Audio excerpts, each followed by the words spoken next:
As Ghana becomes more digital, are we becoming more secure or simply more exposed? Welcome to the Digital Chronicles, a conversation series produced by the BPA Community First podcast, where we explore ideas, the people, and the forces shaping our digital future. Today, we discuss a subject which affects each and every one of us, whether we realize it or not. Every day, we bank online, we communicate online, we shop online, we work, learn, and connect online. And increasingly, we live significant parts of our lives online. Indeed, technology has made us more connected, it's made services more accessible, and it's created opportunities that indeed previous generations could hardly imagine. But with every advancement comes an important question. As the world becomes more connected, are we simply more secure or more exposed? We have to look at the sort of systems that holds our data. We have to consider whether we can trust these systems to hold our data, to protect our finances, and to look after our everyday lives. What does it mean to trust a system? And more importantly, what if the trust is broken? These are not just technology questions. These are human questions that have profound implications on our economy, our institutions, on our everyday life. So to help us to explore these questions, I am simply delighted to have as our guest one of the finest, one of the leading voices in Africa on cybersecurity, cyber policy, and digital trust. Dr. Antwi-Boasiako's CV reads like a book. So I hope you permit me to take a few highlights before we embark on this discussion. Dr. Antwi-Boasiako has spent more than 2 decades helping governments, businesses, international organizations navigate the evolving digital landscape. He is the founder and executive chairman of the Equine Bureau, West Africa's first dedicated cybersecurity and digital forensics company, and my own little drum roll here, the founding Director General of Ghana's Cybersecurity Authority, where he played a pivotal role in building the country's national cybersecurity architecture and helping position Ghana among Africa's leading nations in cybersecurity readiness. My dear audience, I know you're very impressed. You can't say we don't look after you on this podcast. His expertise has supported the work of organizations, you name them, Council of Europe, the Commonwealth Secretariat, the African Union, ECOWAS, Interpol, International Telecommunications Union, and the World Bank. He is an internationally recognized thought leader, author, and advocate whose work continues to shape cybersecurity policy, digital resilience, and the capacity building across Africa and beyond. Beyond his distinguished titles and international recognition and policy achievements, Dr. Antwi-Boasiako has devoted his career to understanding something that affects us all: how people navigate trust, risk, and responsibility in an increasing digital world. He is also known as the godfather of cybersecurity in Ghana. So remember that. If you forget everything else, remember Godfather. So today, rather than beginning with technology, I would like to begin with the person behind the expertise. So Dr. Antwi-Boasiako, thank you so much for joining us today. Loyally, thank you for having me here. Quite grateful for the invitation. So, Doc, I know that you don't like hearing all the good things you have done. But let's start from you. When people hear that you work in cybersecurity, we normally picture computers, hacking, wonderful codes, but obviously behind every profession is the person. Correct. And behind every expert is a story. So before we start talking digital trust, artificial intelligence even, I'd like to get to know the person behind the expertise. When you tell people that you work in cybersecurity, what do they assume you do? Once again, loyally, thank you for this excellent platform. I think you're doing something great. And personally, I'm honored for inviting me out to share my perspective with your excellent audience. But, before you unveil me, I want to unveil you first. I think I had a plan. Oh, dear. I think I want to also let the audience know the relationship between Albert and Adelaide. And on page 40 of my latest book, The Republic, there is a paragraph I just want to read. Okay, permit me, and we can go in. This is an ambush. Absolutely. You know that already. You know the style. Yes, indeed. So I think following a number of paragraphs, I wrote it. I made some excellent professional acquaintances during this period.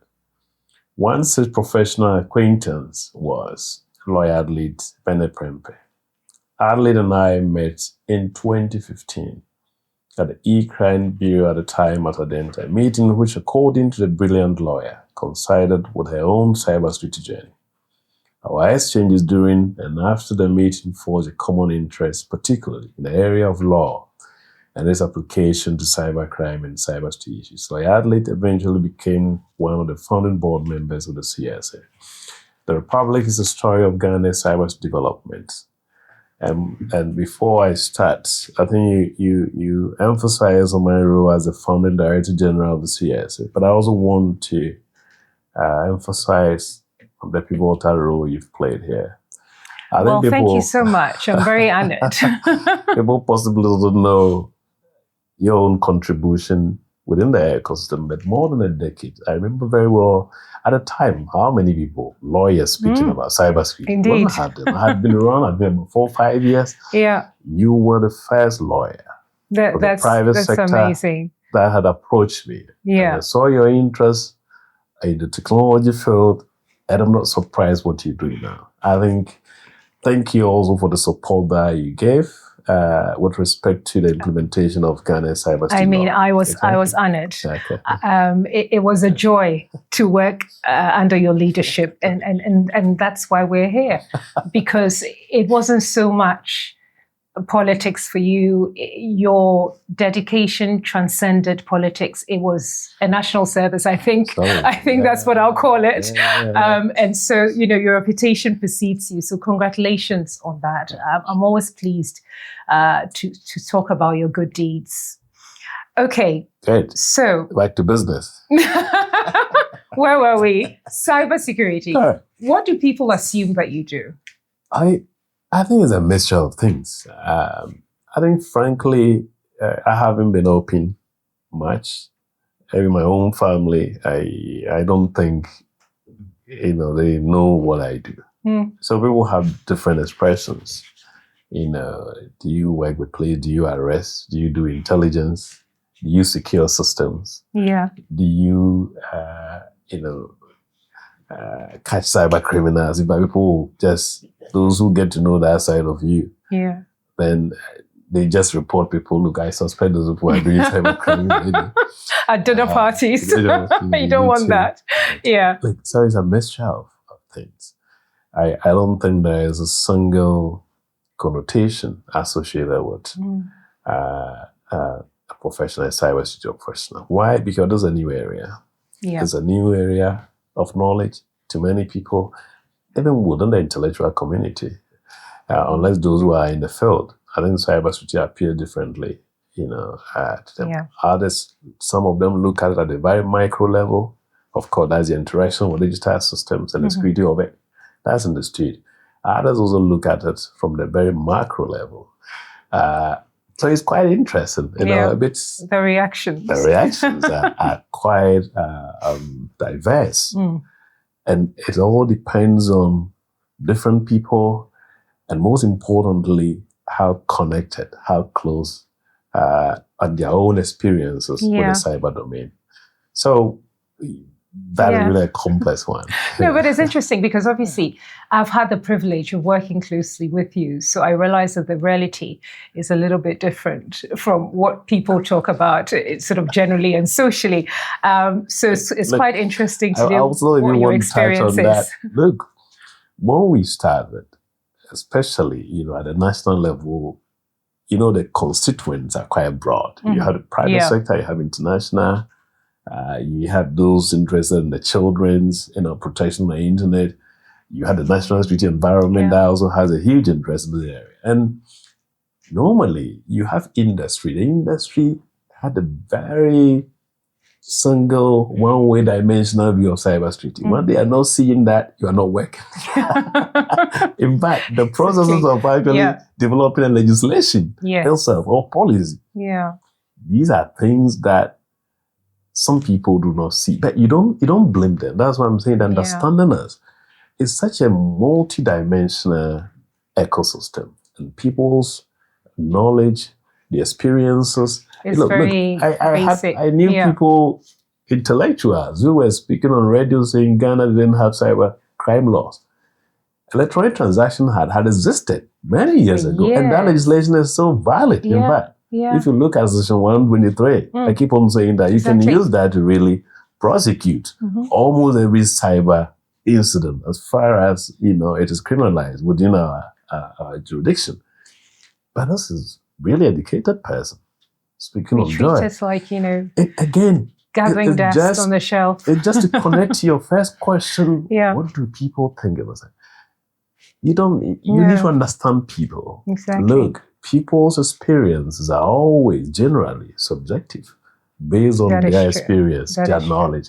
There's always otherwise it's an arm's length thing. They don't need to worry about it. One less thing to worry about. So that's very interesting. Right. So just take us back a little. How did you get involved in cybersecurity? That's an interesting What was the defining moment for you? When did you say, this is it? Because it took a while to find you in 2015. In terms of trying to, it wasn't a sort of accessible. So when I discovered there was somebody on our soil who does cybersecurity, I was blown away. So I want to know how you found yourself there. The beginning of the journey, and thank you, wasn't in cybersecurity. When I set myself, normally after secondary school, that is where the career perspective of an individual start playing out in reality, because certainly choices ought to be made in terms of what to study at university. We try to make cause and effect analysis on what one studies and what one becomes. So that is the state that normally you see people decision time. Right? So mine was principally on philosophy. I think it's the best thing that has ever happened to me in terms of that level of learning. Now, there were three things. I call them Trinity of Knowledge: philosophy, physics, and mathematics. And Oxford will still not be keeping this combination even today. I was looking for a potential university for my daughter, Michelle, which we don't agree much on the philosophy side. But I said, look, I wish you'd take this course at Oxford. Just try. I think young people don't agree with their parents. Forget it. You just take this three courses. I have my own version. All that I'm interested in, you take it. Maths, physics, philosophy, and I leave you into the world and then explore and then come out with whatever you wanted to do. But so really that was the interest. The interest was my curiosity of learning, curiosity of fairness and justice, trying to understand things. And whichever way, whether good or bad or ugly, having that understanding. So naturally that pushed me to study philosophy.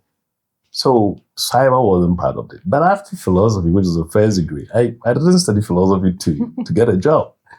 It was to satisfy a certain curiosity. Yes. I'm someone naturally, understanding is key. It settles me. Once I have understanding, I'm Yeah. quite calm. Once I don't When figure you things out. once the why anything. questions are playing in your mind, you're not so calm. Yeah. So that was it. Quite personal, quite intrinsic. It had no connection to a job offer. So that was how my academic discipline actually started. But after that, man needs to work. You need to pay the bills. Indeed. Right? So the closest in terms of realizing on my personality, which is intrinsically forensic, was to jump into forensic information technology. So here, there's a combination of that personal interest and also opportunity. So I combined these two. The opportunity was cyber was emerging at the time. Forensic means naturally is an inquiry. It's a field of inquiry. I love to, I will pursue that as much as I can just to understand the whys. Yeah. So I quickly moved in from humanities, to computing, which was quite a difficult one because I had to do some computer-related courses before university in the UK. Very distinct courses, exactly. From humanities to sciences. Yeah. But I was determined. I had some short courses in technology and to catch up quickly. And I think it was good at the University of Portsmouth. I graduated with distinction with the best, faculty award as well. Again, based on what? My investigation into fraud on eBay. So naturally, that investigative You've tendency, always had the investigative bone in your body. It was something that, I was recognized by the university. So now, the beginning of my career was in digital forensics. Okay. And that was a fantastic moment. The whole idea that you have a device, you can take images of it, delete it, and you can use the software system to recover was fantastic. That was how my lecturer introduced me to digital forensics. I've never forgotten about that experience. And it's interesting that stays with you, the way the lecturer introduced. The methodology, it makes all the difference. The teaching methodology. Yeah, it makes all the difference. That it created in me, I've never forgotten. Very practical, pragmatic, and exciting as well. So this really kept me. And of course, my earlier practice, E-Crime Bureau was known very well for forensics. And of course, after the setup, then we developed the cybersecurity broadly as a service portfolio. So that is how my career developed. And it was quick transition from Europe. I didn't stay long. I got a job. In fact, at the time, skills were not many people, were even pursuing those in Europe. Exactly. So I had a job. I remember very well. This was 15 years ago. And you get £4,005 a month. Look, I didn't know that much. Assistant. I left. There was something which was still pushing me back. I think it's the giving back streak. There wasn't any contract offered to anyone. I set up right from the scratch. I remember. It was just the beginning. I was focused because I knew that domain had a future. And I wasn't surprised that but one way or the other, I connected to someone who gave me the opportunity also to contribute to certain Ghana cybersecurity. So these are the pieces of the story that brought me even into the public sector space. I wasn't. That wasn't what you were looking at all. I mean, back those many years, people doubted whether I could actually stick around, do that job. Right. I mean, at the time when you first landed back home, your great return, did you ever imagine that cybersecurity will be of such a defining issue of our generation? Loyally, I did not. I want to be very candid. I think the limits, I do anticipate a lot. It's part of my analysis. But if you ask me, did you anticipate this level? No, I did not. I think I had a very limited view of what this whole thing will become.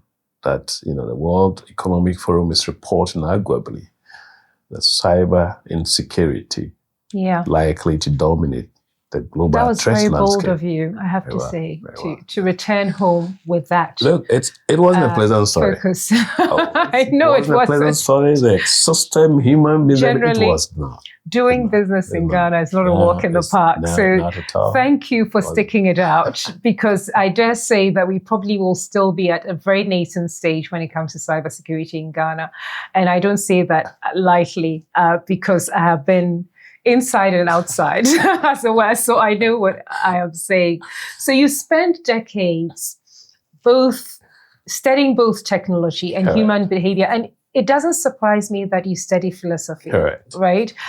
Looking back, has anything fundamentally changed in the way that you think about people and our relationships with technology? I think there has been a tremendous change. Human beings, people are becoming very more cyber-centric these days. I think I've seen that evolution. Our connection to devices, and as you see, the next generation, kids, the future generation coming, I think their life will be cyber-centric completely. Yeah, the way they take to technology. Absolutely. That is a clear trend, and that has implications, not just on an individual, but on a society. And of course, the implications are both positive and negative. We know that very well. Yeah. Government all over the world have started even banning social media for certain age. Australia started. It's a big problem. And the French, where the British are Australia, talking about that. Yes. It's how it's. But Spain. on the other hand, you also got this device. And I really wonder. I think there was a popular library at the University of Ghana. I didn't go there, but they called it BAM Library. BAM Library, the one everybody, and only. Thank you. I heard that. I heard the stories of how significant this library had been in the life of students who graduated there. But how many people will be going to library now? You have AI and you research everything, and within a minute, at your doorstep. Apparently, students there are certain reference books that when the lecturers tell them they did it, people go there, they read it and they hide it somewhere else just to make sure. Nobody does that. Very tricky, yeah, exactly. So you see the other side of it. It's quite transformational. And yeah. And now you choose to be lazy. In fact, ignorance is now a choice. It's not a crime. You should be arrested. Absolutely. To be ignorant. If you are a cyber and you are ignorant, it's a choice. It is no more opportunity. No, it's there. Knowledge is there. You've got the web in your pocket, as it were. You have no excuse. This is phenomenal by Adelaide. From the human transformation perspective. And no matter where you are, you don't need a physical access. You are here, you are accessing resources that students at Harvard access on them. Right here in Ghana, in my village. Wherever you are. That is the potential, in the terms of Aristotle. This potential means the capacity for young people to leverage on this and to compete globally. Because the knowledge is right here in your hand, unless you choose to be lazy. Yeah. You choose not to study. Actually. You choose not to research. You choose not to innovate. In this case, then you have decided it becomes a choice. It is not for you. In other words, the cyber, from your question, I think has created opportunity. Yeah. Beyond borders. For all of us. It's a question of how do we encourage our young people to leverage on that for their own future transformation and for the transformation of our country. Yeah. Right. And I think you're absolutely spot on that. It's almost bewildering the amount of information coming at you. And therefore, one cannot say, I haven't got the particular textbook or I have to buy the textbook like we used to do back in the day. It's entirely up to you. But that can also be crippling for the younger generation, because they've got so much at their disposal that there is no fight, there's no grit. It's just, it's just there. Whenever I'm ready, I'll go and sort it out. But definitely, we didn't have it that way. We did not at all. And sometimes when we're having a conversation talking about, high school boarding house, someday we used to eat eggs and others. Yes. How the men are running to catch eggs. When you tell people, they sound like, gosh, was it like in the dark ages? Was it part of this world that we live in, or you lived somewhere else? They'll say, oh, so in the 1990s, is that how you lived? Your kids will never believe that you are fighting to make sure that you grab your egg. Exactly. One egg from dining hall, because if you don't grab it, somebody's going to grab it. But that's what taught us the grit and the fight and the hunger, because it wasn't just there, right? So Ghana is digitizing at an incredibly fast pace. Everything is online, not just our businesses, not just, our children are learning online, government operations are all online. This is it. I mean, there's no stopping us. And I always come back to this question. Is it actually making us more secure, or simply exposed to so many dangers that, Doc, you probably would know more about than most of us? Correct. I think from the scientific standpoint, as you have a lot more people connecting to internet, for example, then certainly it widens the attack surface for cyber attackers. I think as now, the internet penetration rate is above 75-76% population. I think quite even a little bit higher above the global average. I understand close to about 6 billion population are connected to the internet. That translates to about 74%, according to ITU analysis. Ghana is slightly ahead of that.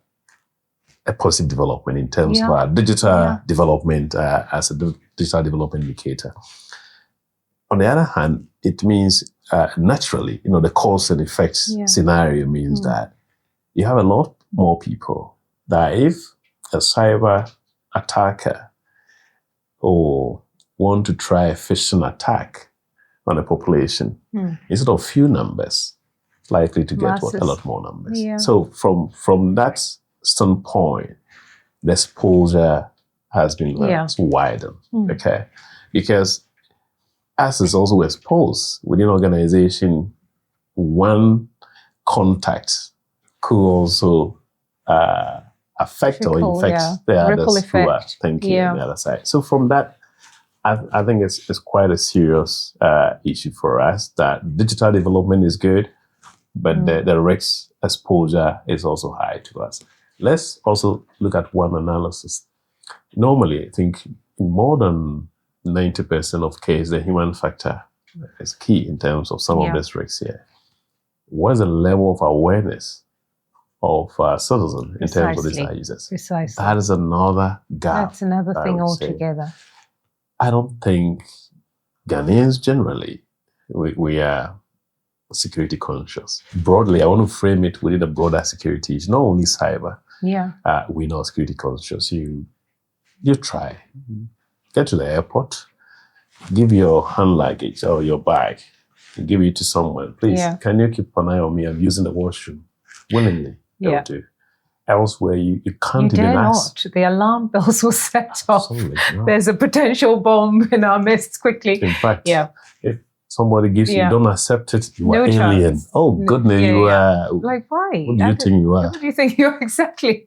Just a minute. And every older person looks at you like, oh, I'm your potential aunt. So why are you being rude? You don't respect. You don't respect. One of an all-time favorite. If you have a funny accent, they know because you've been polluted. I dare say, by the foreign contamination pool. So culturally, it's not accepted. It's not accepted. The cyber domain, we have the same issue. And if I'm one person that I've really not liked the idea of cost as a barrier to doing what is right. I think the narrative, but I can understand my own stage. I think when you are poor, I think it does also sometimes affect your narrative. And almost everything that we seem not to be doing right, we can attribute it to our lack of financing. We've seen that people are using smart devices like this to do betting, to watch pornography, to do this. Yeah. These are where the ransomwares and viruses are. Yeah. You see the person. Antivirus, which gives you at least the foundational security, costs possibly less than 250,000. 250 Ghana cedis, 300 Ghana cedis. And you see sometimes the dressing, even the hair, they are far 500,000. You can tell. But it's not priority. It's not priority. And they don't see it tangibly as a problem. It's cultural. Yes. It's societal. It's waste of money, really, to even attempt to do that. Thank you. It's societal. So normally when people approach me and they talk about cybersecurity as a tech problem, I say, no, it's a human problem. Where I have been, it's more of a human problem, a cultural problem, societal problem. Because if you don't look at all these dimensions, your response, you're likely to just focus on 25% of the technology. Yeah. So generally, you'd say that Ghanaians feel safer online than we really are. I think that's the premise. For that one, you're very right. We're all right. And there's one rationalization. God protect us. Oh, of course. Even in the cyber domain, let's not forget that. So what are some of the common pitfalls? What are the common digital risks that you think that people simply don't see? I think one major one I've seen is the reuse of passwords. We have multiple accounts. I don't even remember mine. Thankfully, some of them my assistant managed. Guilty. The one who managed my LinkedIn is right here. So, exactly. At least I've got a library. Nick, where's my password? So it defeats the purpose when you have to ask somebody your password. I really wonder what you do there. The reality is, you got, of course, there are password management tools and others that help streamline us because we are humans. But I think one of our fragilities is you end up, once you're comfortable with the password, you use that for multiple accounts. Once a single account is compromised, then that very password can be used. It has happened a number of breaches that has affected individuals. That is one obvious risk. I never thought of it that way. That's quite scary. That is it. Once, of course, criminals, cyber attackers also profile you. And profiling you means that they know that you are not just on LinkedIn, you are on multiple platforms. And that is the most dangerous. So when we get up to go to work, they also go to work. Oh, absolutely. But they are more serious than you, by the way. Exactly. More organized, clearly. Determined, resolute, and they're always one step ahead because, they need to get away with whatever they are pursuing. Exactly. That is one. But broadly, I think also within the Ghanaian space, the public online safety issues continue to be there. Yesterday, I was talking to one person. The gentleman went on Google. He wanted to order pizza. So he Googled a popular name, a pizza joint. He called the number and the person said, send, it's 250, send Momo to this number first. It's a criminal network that has also gone to publish supposedly that brand. So like your name, somebody goes there and is advertising with another number and citizens are falling to that. The person paid 250.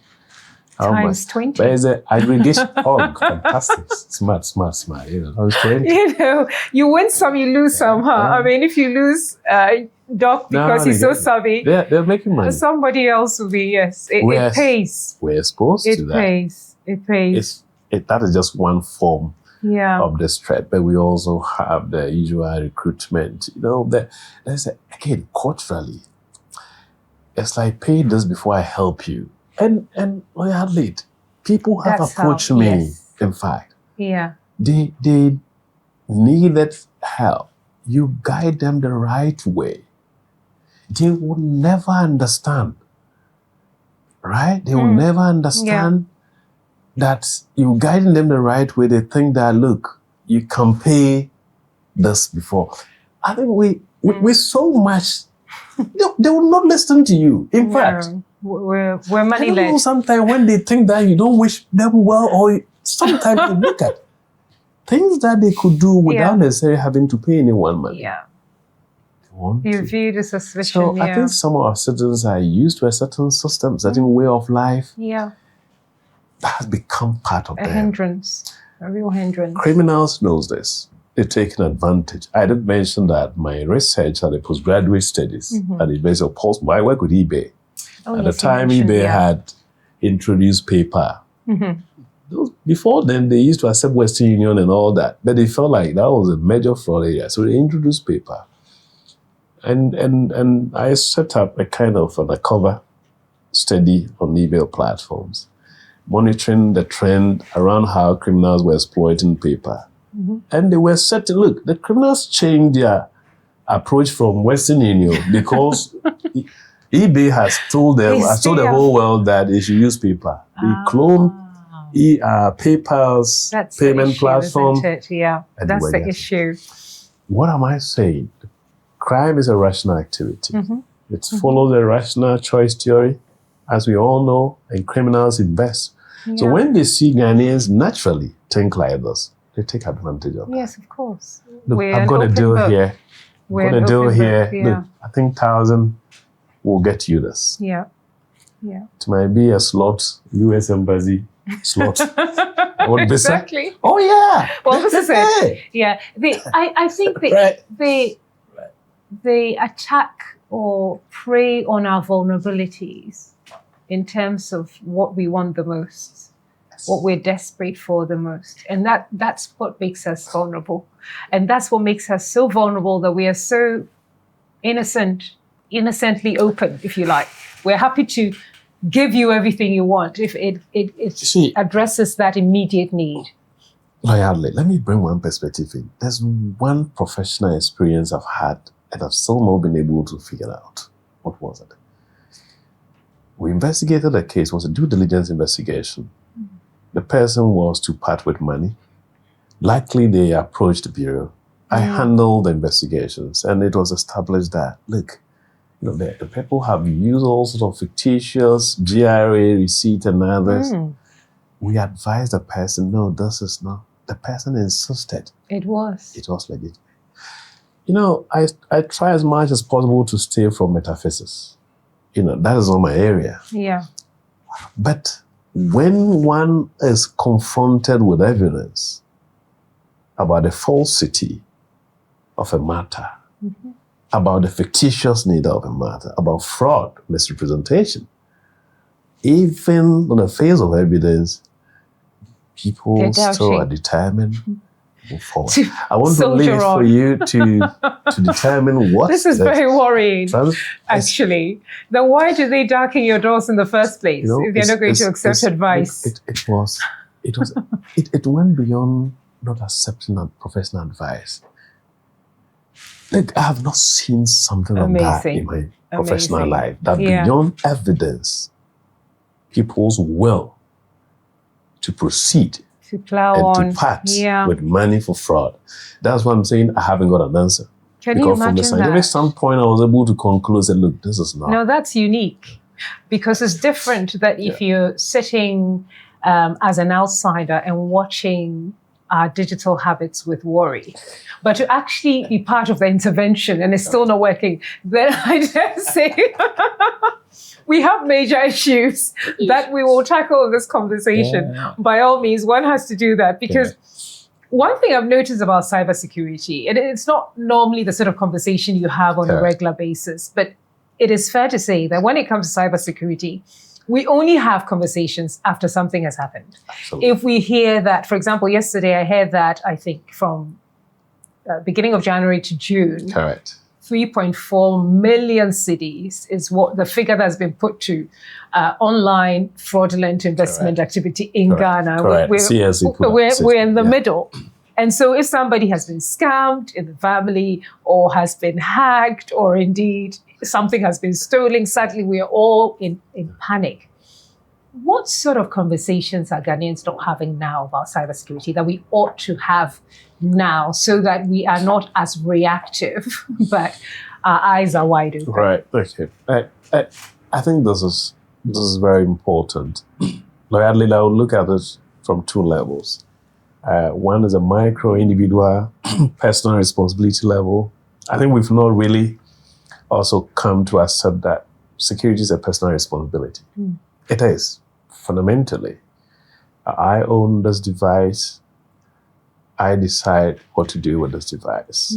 I think we've not also been very candid, with ourselves. Yeah. That conversation, we've not had that. Personal responsibility. There has been few instances, cases have involved in which even children, were lured to meet people in physical spaces, and eventually, they harm them. Now, Deeply that worry. responsibility, you got individual, you got family responsibilities here, right? Yeah. Again, the sort of thing that we're subjected to. Of course, I should know where my teenage daughter is going. You don't lie to me. If you're going to see your friend, hey, I should know the friend. This sort of due diligence that inherently were part of our culture. You don't need a qualification to do that. It is a responsibility. Yeah. We shouldn't pretend as if a government somewhere is going to look after your kids. Look after that. And the government also should be counted. In your home. In your home, Yes, your own responsibility, exactly. your family. Yeah. I've got some good case studies where a mother will start introducing the child to Facebook. They're all there together, decide on which friend to accept and others. Yeah. This is a best practice example for a model home. Responsibility. You need to develop with them. But if you leave the child to do whatever their own devices, want to, somebody will say, my father is not, my mother is not cyber person. But they are family, friends, and trusted guardians and people around who can help. There are ways around it. So we've not been open in terms of the personal responsibility, societal responsibility, familiar responsibility. In terms of dealing with cyber. And the bigger one is the systemic risk I see within the ecosystem. Almost every public sector institution is digitizing. Almost big businesses are. Now, if you ask me, what's the level of cybersecurity investment around this institution? It's pretty low. Now, one day, that is a fear. Ransomware remains the most potent attack vector for this environment. We've been excited. In fact, you have institutions even introducing AI into their setup now. Now, yes. But I'm just praying that the management team, the board of such institution will convene meetings on cyber. I use the word systemic because it's a widespread. It's not just one institution. This thing is not happening. I see a lot of investment in digital innovation. Apps are being developed, AI implementation. But several leakages.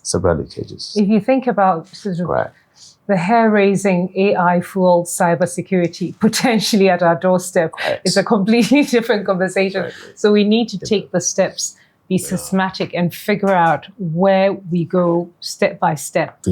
I mean, most people also think, well, cybersecurity is something that happens to my neighbor, not me.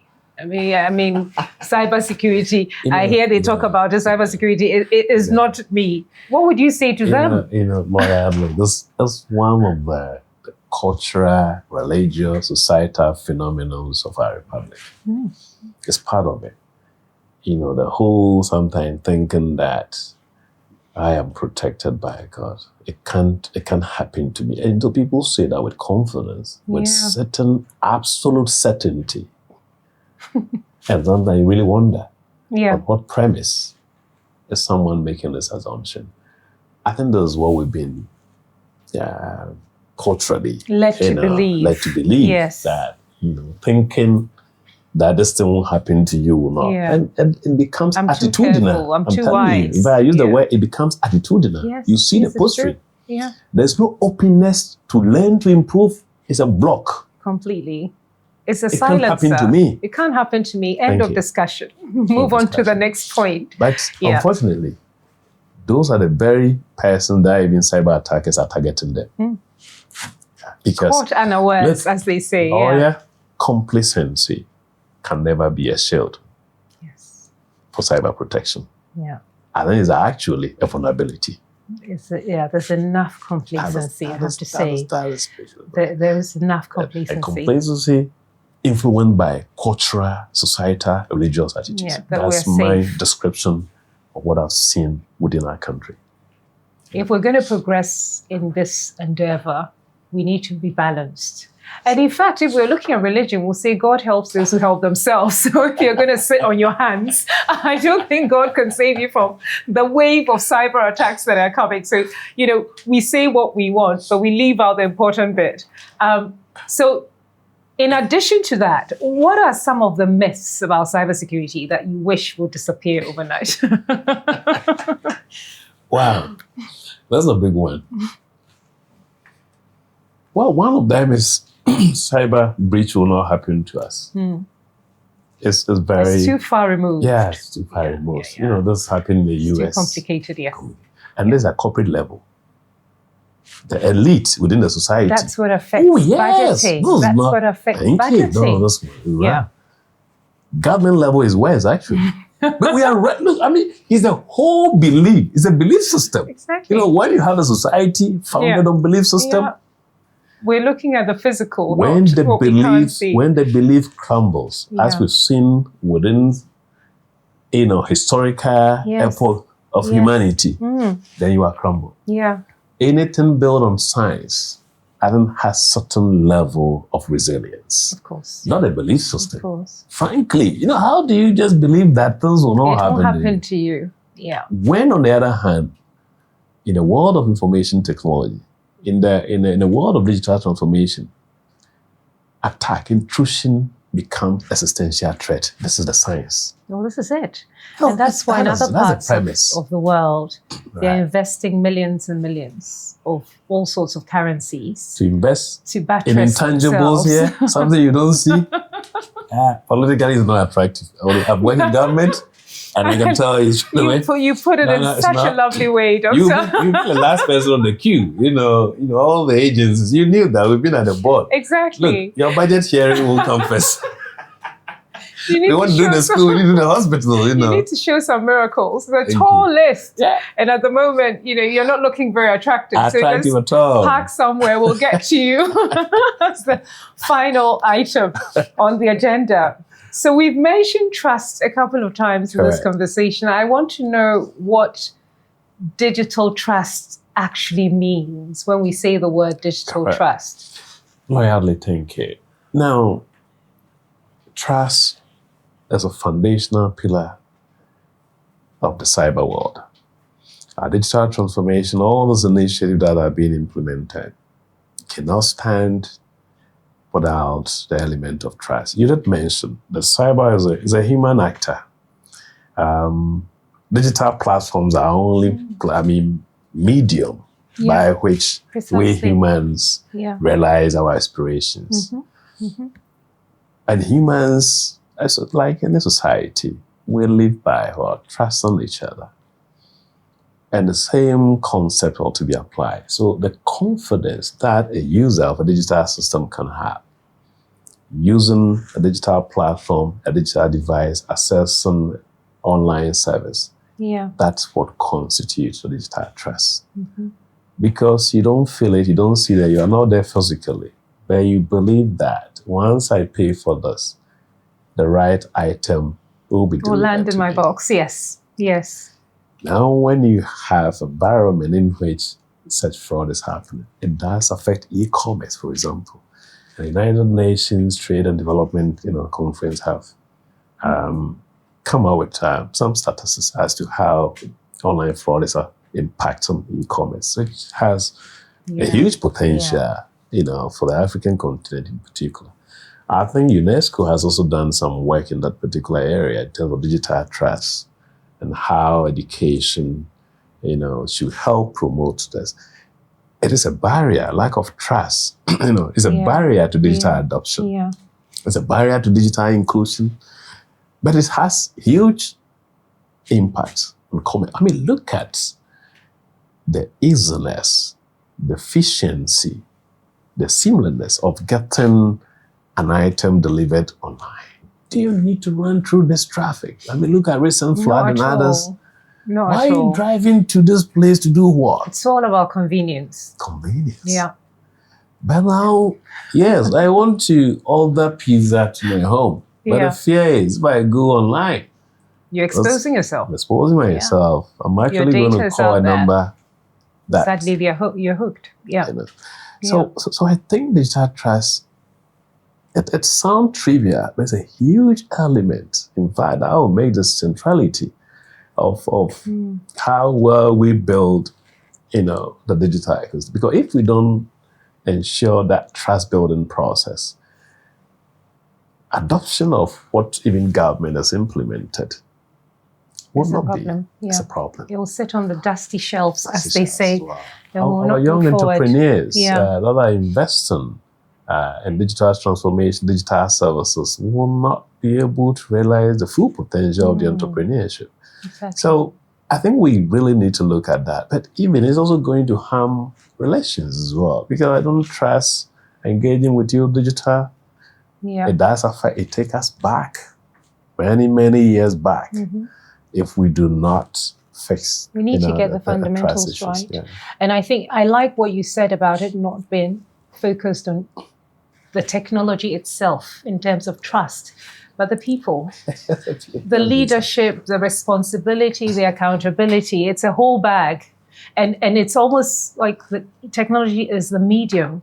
Yes. So do you think that Ghanaians today trust digital systems, or should we trust digital systems? Okay.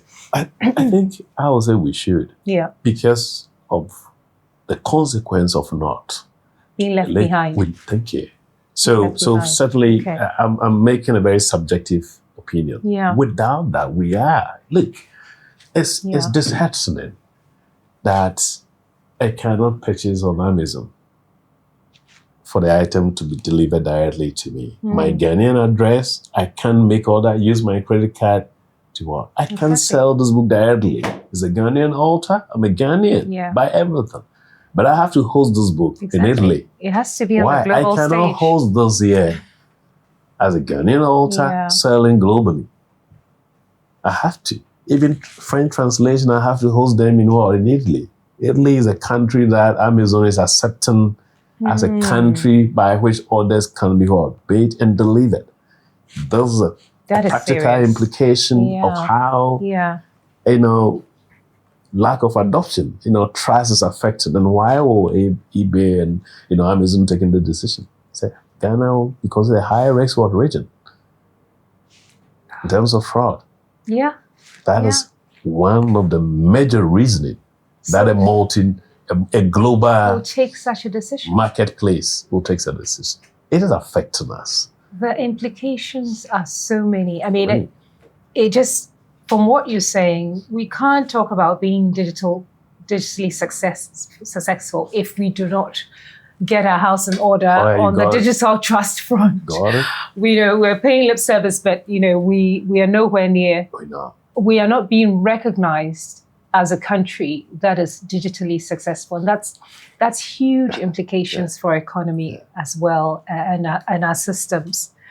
So, in respect of that, I want us to take a little nosedive to artificial intelligence, the elephant in the room. We can't have a conversation without artificial intelligence, but I'm just going to dip into it, Doc. I'm not going to test how savvy you are, because quite frankly, it's a whole minefield. But depending on where you sit, it's either an enormous opportunity or, a crisis waiting to happen. And I'm curious to know that when you first realized how quickly AI was developing and advancing, how you felt. Were you excited? Were you concerned? Because you know more than the rest of us. So I think it was a mixture of certain element of excitement, curiosity, but also fear. So I will not. It's a mixture of elements.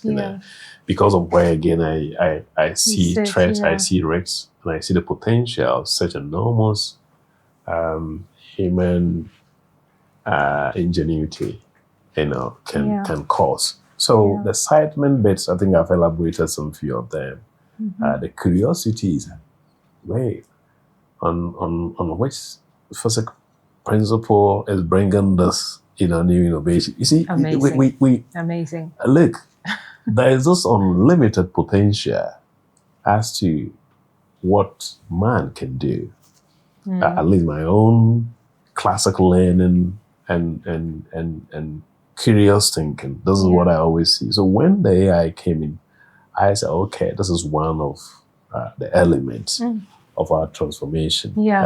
So that aspect was the curiosity. So I wanted to really understand is that where is the next stage? Exactly.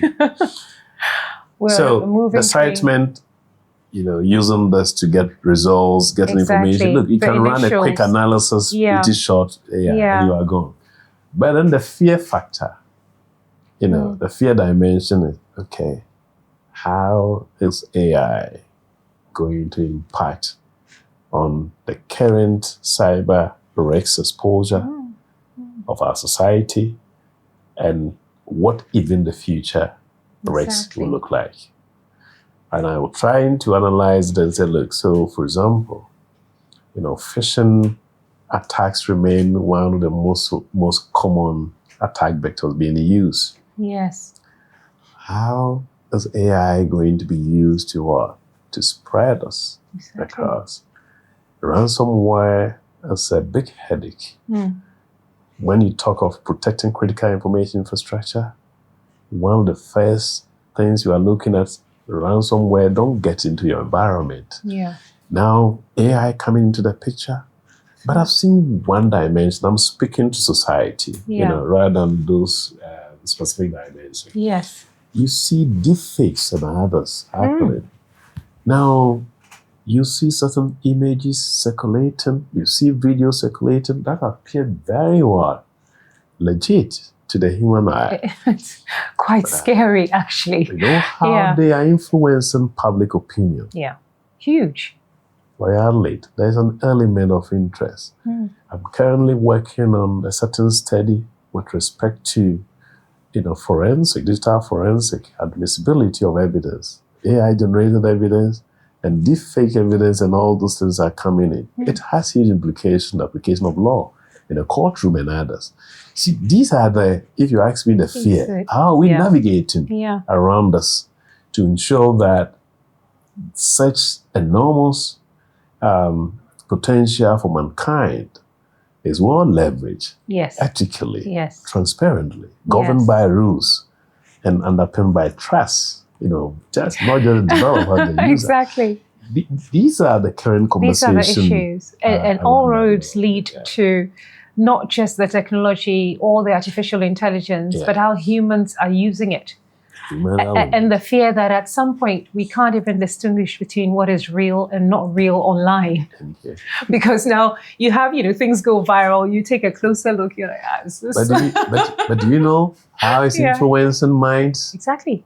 It's actually, politics, everything else. It's actually contributing to the ignorance of humanity. If you ask me, the misrepresentation towards a certain direction to inform mind. People have won elections in big democracies. Well, this is it. And that was a factor. Exactly. I won't mention names. And it's accelerating at such a quick pace. It feels like we are on, a train which is refusing to stop. And we're currently just on full speed and we can't stop ourselves. Okay, so we've had conversations about risk, about trust. I want us to shift the gear a little bit and talk about opportunity. Correct. Because the reality is one cannot help but look at the future, the impact of whatever development or advancement that we have in society. And therefore, when we look at artificial intelligence, when we look at cybersecurity, I would say that as a calling, as a profession, there's enormous opportunity. And so hopefully the many young people listening today will be able to leave them with a glimmer of hope. Some will see technology as a career. Unfortunately, some will see it as a shortcut, an overnight win. But from your perspective, what determines which path a young person today takes? Thank you, Adlin. technology presents opportunity for young people today, and I think that is where we need to leverage. And I do believe that with the right mentorship, with the right training, the right career development, young people will use technology for creation rather than to commit crime. I think that's what I want to say. But I think, again, as I said, it's a choice that we need to certainly have to make. If you can start coding and be able to even build websites for people to make money. That's a good start, That's a good start. Yeah. Which one of the things that I do believe the government initiatives like this are sustained. So you look for people who are technically willing. I think this is how the Asians develop. Not really much about finishing university, masters and that. I mean, now I don't listen to those ones because you've seen several people with that and you don't see the substance. Yes, exactly. Much. Exactly. No disrespect. But, this is true. This really, is very true. If you're an entrepreneur, you got a job to do. In our area, you should deliver. You can't just talk. And we have that here. Rising unemployment. If we had more entrepreneurs recruiting others, it might solve that problem a little bit. You see jobs there. Yeah. You see job opportunities in that particular area. We need to leverage on that. Yeah. So somebody who can develop. There's a young man who I contracted to do stonework for me. Look, Ali, the young artisan was so talented that instantly I wish I could have opportunity to create a firm and go for jobs. And this is purely from hands-on experience. I've been looking for this guy. I think I lost his number. I can't find him. Oh dear. If you are listening, please, Doc is looking for you. Gentleman had gotten somebody who had created what? A website and managed it. Look at the potential. So you have an artisan who has certain skills that is needed. And you have a young person who can just design a website. It's a win-win for both. Person. Yeah, it's a win-win for both. I believe in our context, I will go to physics, the principle of conservation of energy. Energy cannot be destroyed. It can be converted from one form to the other. Yeah. That is how when I study about young people and the cyber criminality and the cyber potential, I think that is where we should be able to channel. It's the same sort of energy. The job is still right here. The same intelligence, the same energy. It's that space. Yeah. But if you are using that space, the space is what? It's limited. So instead of using it for creating innovation, building, creating job opportunities, you are using it for something else. Yeah. That is not sustainable. I keep on saying, a life built on that, that seems to be the most exciting pathway. And the danger is the support system. Very short, Very people, and I've had one concern whenever I'm speaking to my staff. That is a fear. The people they take advice from. The next person. That's the point. And in my book, I distinguish between a mentor and a support system. You can find a mentor for everything, negative or positive. So, young people really they are the crossroad. I do believe this is where family values come into the picture because they are motivations. This is where mentorship also comes in. I don't want to talk about the role of the churches in these days, but one would have thought. One does not have to be deeply religious to do the right thing. And I think sometimes we are in danger of pegging them together. That if you're good, it means you go to church. And if you go to church, you can't come out of church and fight with somebody on the street. So good is good, and I think is distinct from that. So from that side of things, do you think Ghana, indeed Africa, has potential then, if we look at our young people, to turn things around for us so that we become global leaders in cybersecurity? I want to make a disclosure. Yeah. If I did not see potential in Ghana and on the continent, I won't be certain here. This is because I was living in Europe. I had created my family in Europe. Yeah. I studied there and I established a family. I didn't jump there. I left a job to come here. And I've not regretted in terms of impact. Yeah. if you're a young person and you want to make an impact. And I kept telling my Italian colleagues, I said, look, Italy, everything is done. And even when I meet Italian ambassador Laura, I still say that. But in Ghana, almost everything, when you turn left, right, there's job everywhere. It's a blank canvas. You can Take your pick. You can That is basically do true. everything. Yeah. Everything can be done. Now, look at the average. Apparently, some statistics are showing that the average age in the continent is about 19 years. This is true. A teenage continent, in so to speak. 2050, 19. Okay. I think in 2050, one in 19. every 4 persons will be African in the world. Okay. Yeah. So we're definitely going about the business of populating the world. Thank you. You have this continent over 1 billion. Yeah. Even I was telling my daughter Misha that, look, if you don't speak the French, even an old man like me, I'm taking French courses.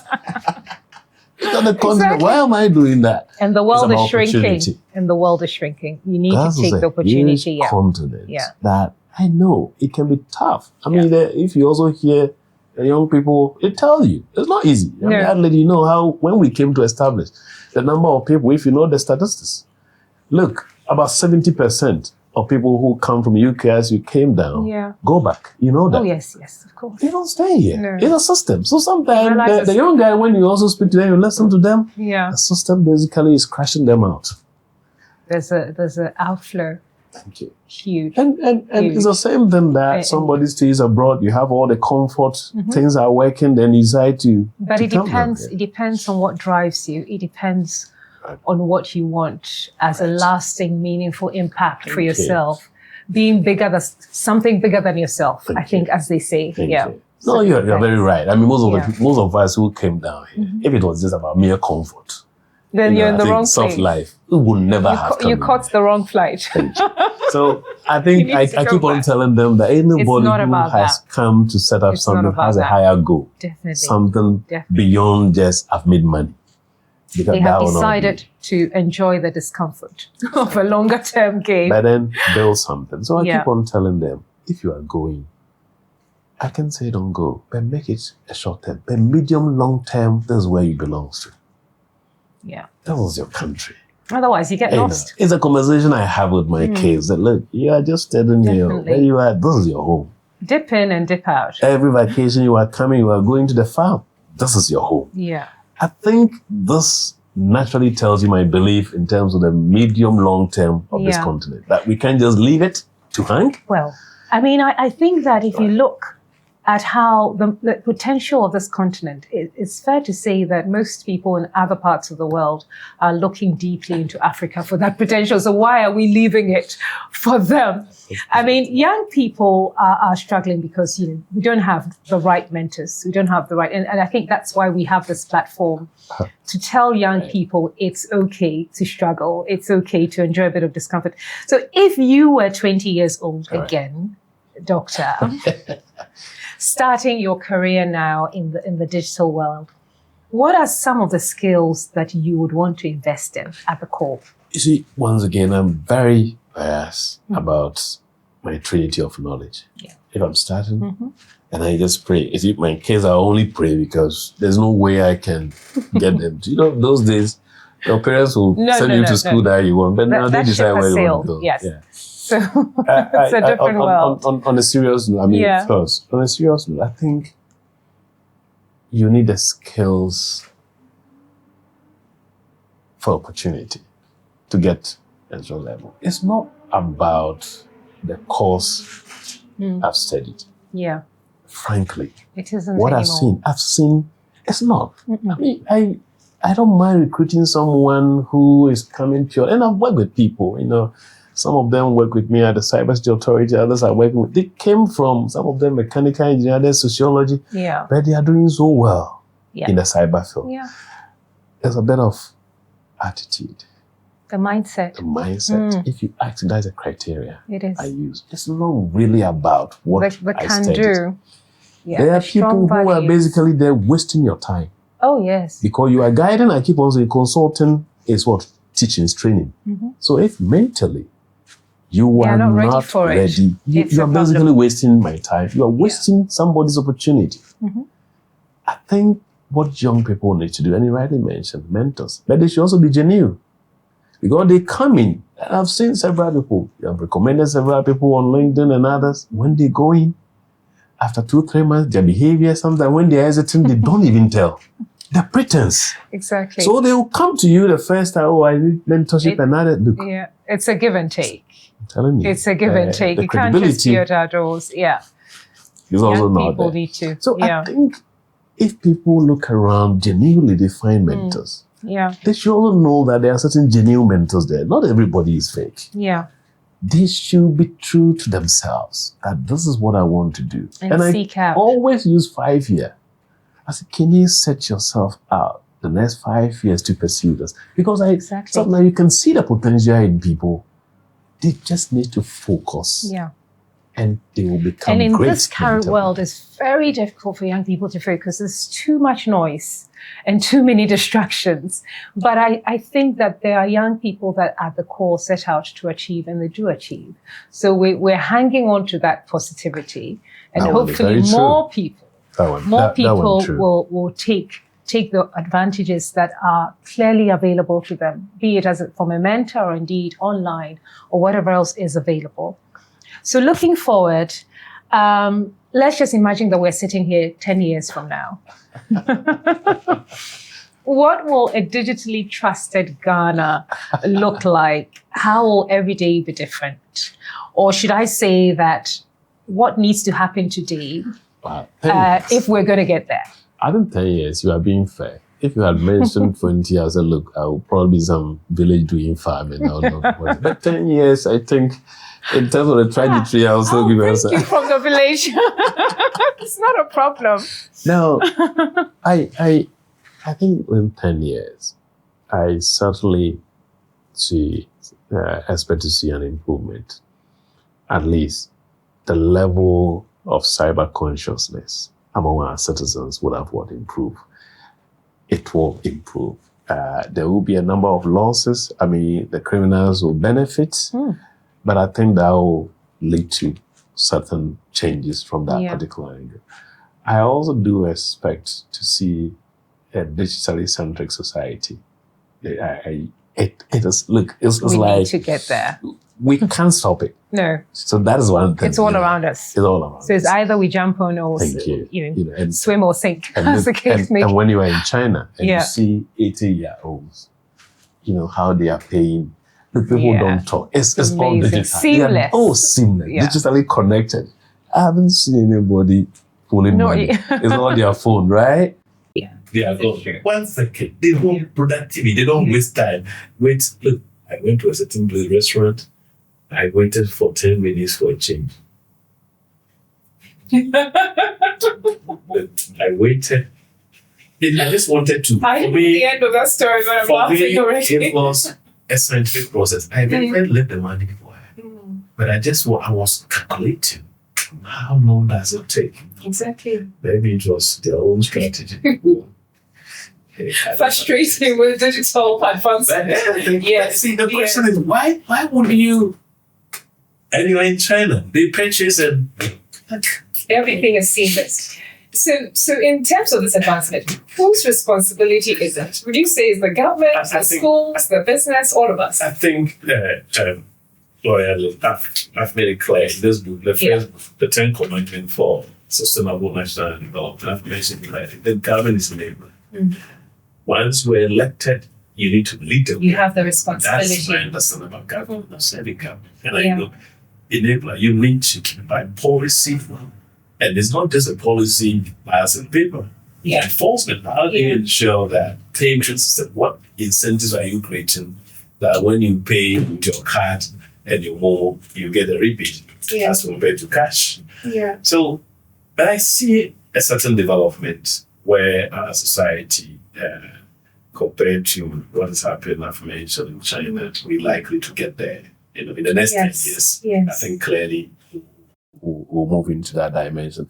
But I also expect to see clearly that responsibility that I've mentioned is problematic. at the societal level. A complete change of attitude and mindset. I expect to see And that. I think that emphasizes the human element of all these advancements that we're discussing. That it's something that we need to work on. So, what is the one thing that you know today that you wish every Ghanaian knew about living safely in our digital world? If there's just one thing for every Ghanaian I to mean, live safely. like, think before you click. No. I like that. Yeah. Think before you click. Yeah. Because we are such fodder for clickbait, right? Everything is on our screen. We're scrolling down. Security by clicking. default. Yeah. Stay away. Yeah. I think these two things that This are. is true. This is true. No, think about it before really you click, you send. Yeah. Think about it. Just think about the other side, beyond excitement. Yeah. Could it be? I think that if we adopt this principle, and also where you don't feel secured, where you don't see security, please stay away. Yeah. I Yeah. think these are fundamental tenets, principles. This is absolutely basic, and it's such a great takeaway that when you think about it is, away from cybersecurity, away from technology, we're normally cautious. We have a healthy fear of a stranger. Thank you. When we're younger, they say, don't talk to strangers. Don't open your door to a stranger. This is it, basically. It is here, but applying something on your technology. So I absolutely love that. Well, there is hope, Doc, and I hope that you feel that positive energy towards your beloved Ghanaian people, that we will get there in terms of either we are taking there and we have to make it work for ourselves, or we will get there by awareness creation, by being a little bit more savvy, like you described. And I wondered whether you felt the same way, that we will get there, but obviously we need to work on our mindset and our attitude and other niggly things in our human makeup or our cultural makeup that will allow us to get there. So at this moment, Doc, this is a little bit different. And I know that in addition to everybody we've talked about and everything we've talked about today, very few people realize that you're very fluent in Italian. Oh.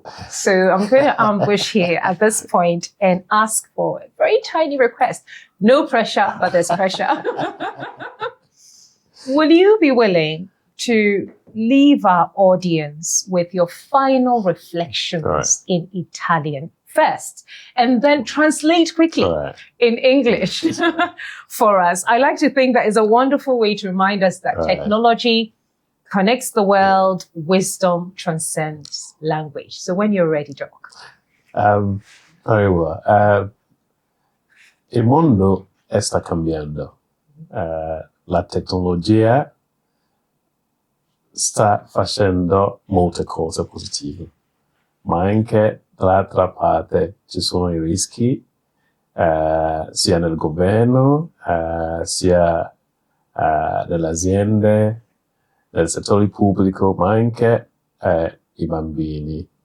Tutti noi dobbiamo lavorare per eliminare questi rischi. Ce la facciamo, anche ci vuole un po' di tempo. Tutti, famiglie, il governo, le aziende, individui, dobbiamo lavorare insieme per proteggere il mondo digitale. Grazie. Look, the world is changing. Technology is with us for positive, negatives, in governments, in businesses, in families, children, the public. We all need to work together to ensure that we have a safer digital environment. Italy is my second country. I know. Thank you so much. It's a country I love. All I understood was grassy. So thank you so much for indulging me on that. And, it's been absolutely wonderful. Lovely audience. Let me just say that when it comes to cybersecurity and the ability to break it down so that you don't feel like you're absolutely at sea, the good doctor here is the one to go to. And he's made it so much easier by finding time in his dizzying schedule to produce 2 books. I don't know how he does it, and speak fluent Italian. I tell when it's coming. So if you look here, you see 2 wonderful books that I can vouch for, trust me, because if you want to take this conversation further, after you listen to this episode over and over again, then I'll advise you to invest in a copy each of these lovely books. The first is the 10 commandments that he referred to when he spoke for sustainable national cybersecurity development.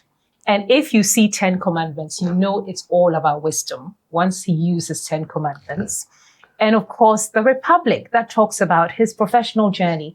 But there's a whole lot more with the Republic. It's not just his professional journey. It's all about leadership, mentorship, doing that delicate dance between government, politics, regulatory framework, and the lot. Yeah. If you Google Dr. Albert Antwi-Boasiako or Antwi-Boasiako publications online, you will not be disappointed, and you take it from there.